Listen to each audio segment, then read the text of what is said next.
Hello ladies and gentlemen, and welcome back to the RENNSPORT Founders League, to the final race of Season 2, the race to wrap it all up, where we will crown a new champion in this series.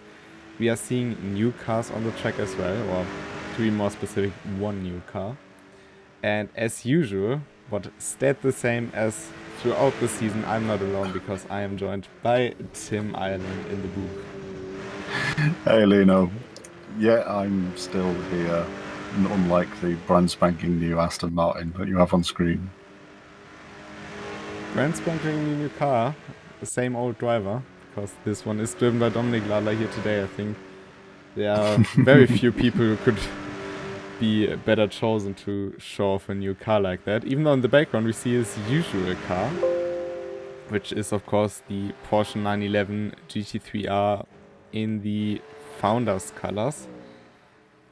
There we have it. This one is driven by Eric Häusler, so it will be quite interesting as well to have him here on today. We have actually quite a good grid if we go through it. If we go through names, of course, Dominik Ladler, but also our current championship leader, as well as some other challengers we have seen over the season, as Pascal Jordan. We remember him from the GT4 race. Somebody who unfortunately isn't in the qualifying session at the moment. So the DNS, our championship leader, Adrian Lunio. There we have Enrico Schwigo Bruiniger, who's also been quite successful. I mean, he backed a win last time, didn't he? Yeah, he did. So that was exciting to watch. It was a strange race, but definitely an interesting one. I mean, we can just say that we had two cars on the track, but still we had a photo finish. I mean, you can't make it any better than that, I guess. But no, yeah, that's true. It catapulted him right into the top 3, which is currently, as said previously, held in the lead by Adrian Lunio. It has a 100-point cushion, so it should be quite the safe race for him. Then Remco Major, unfortunately, isn't here. And then Bruiniger, Häusler, Ladler, and Jordan. Separated by 40 points. All 4 of them are here today. So everything on the podium up to P5 is open to any one of those 4, basically. And who's also here today, who is currently not in the session, unfortunately, but who was signed up and is in the server, is Krystall. He's sitting in 8th at the moment. So, yeah, it's really quite interesting in terms of the point standing. Yeah, and they're all known names as well, so we should be in for some pretty good racing today. It's a nice sunny day on the Nürburgring, as you can see. It's always sunny on the Nürburgring in RENNSPORT. That is hard-coded into the game. We will never disappoint you on the weather side of things, as we thunder down the Döttinger Höhe. And that was definitely not done because Joachim Thunder is in the Twitch chat at the moment as well.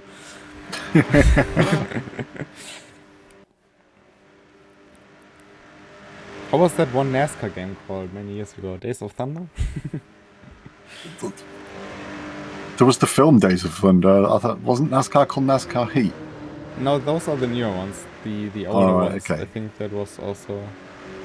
But it wouldn't surprise me. It seems like a good tie-in. That's true. But we are here to complete the first lap. Because apparently we only have one lap. Eric Häusler puts it on pole, actually.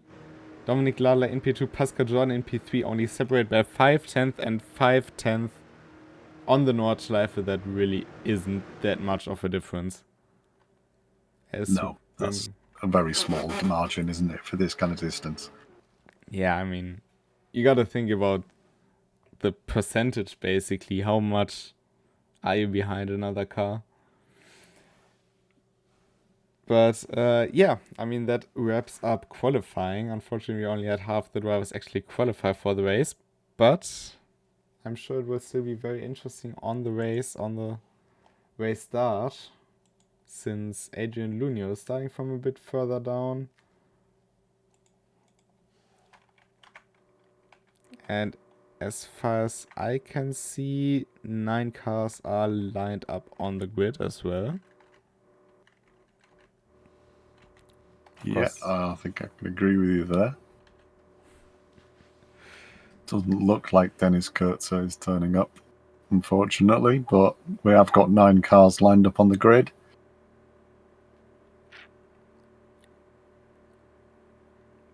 Can already see.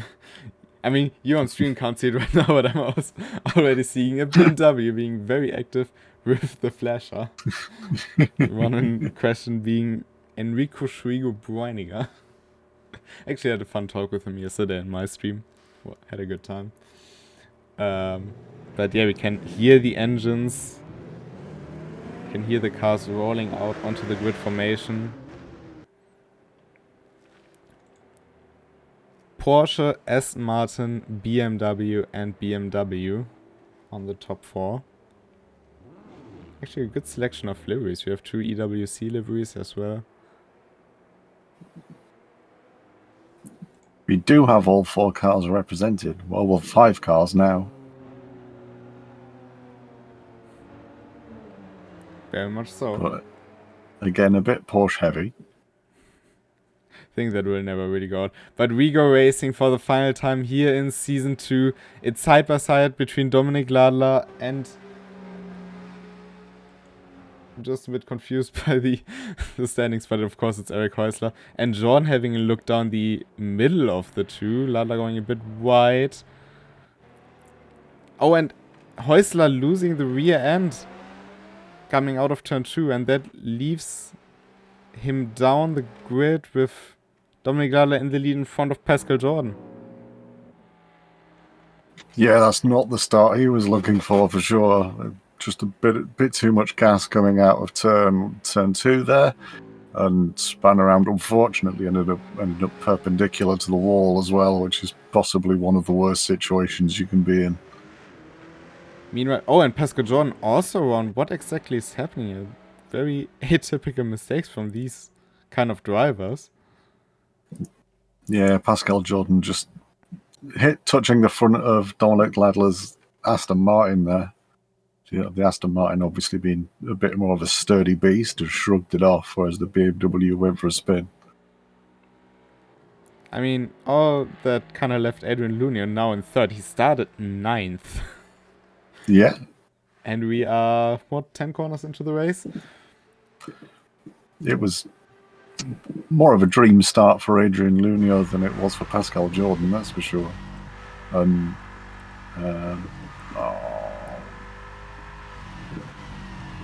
I forgot his name already. The guy who was in 2nd. Bruiniger. No, the guy who span off in turn 2. Häusler. Häusler. But already back up into 5th. It's kind of hard to mesmerize all the names at some point. But we have 3 platinum liveries as well in the top 4. I like that. Not because I'm biased towards the livery. Well, maybe, but... I'm sure we'll see some very interesting races now with Häusler and Jordan in the hunt of the cars in front. But Dominik Ladler is leading the way, 2 seconds in front of Bruiniger and 3 seconds ahead of Adrian Lunio in the all-new Aston Martin Vantage GT3 Evo. I mean, at least it's the first Evo, not the 2nd or 3rd or... Yeah. I think, are we still the only sim game to have the Evo version? That could very well be the case, Mr. Ireland. Plugging. But all jokes aside, it's a beautiful car. The sound is awesome on it. And it's, in general, you might think it's very similar to the AMG. I mean, it's front mid-engined, it's rear-wheel drive as all GT3s, of course, with a V8 in it. But it actually behaves quite different to it, especially due to the shorter wheelbase, the AMG being one of the longer cars in that way, Vantage being on the shorter side, while still being a very wide boy compared to other cars. So it behaves very, for sure. yeah, behaves very distinguished from the other cars. Of course, the BMW is a completely different beast. So if you haven't yet, it's definitely worth to try out, because maybe it fits your driving style more, maybe it fits it less, but you will have a good time with it regardless. I'm usually not the type to drive front-wheel drive cars, front-engine cars, front-wheel drive I do like, but I prefer my Porsches and Audis in terms of driving style, but the Aston Martin, I had a lot of fun with it. Gave me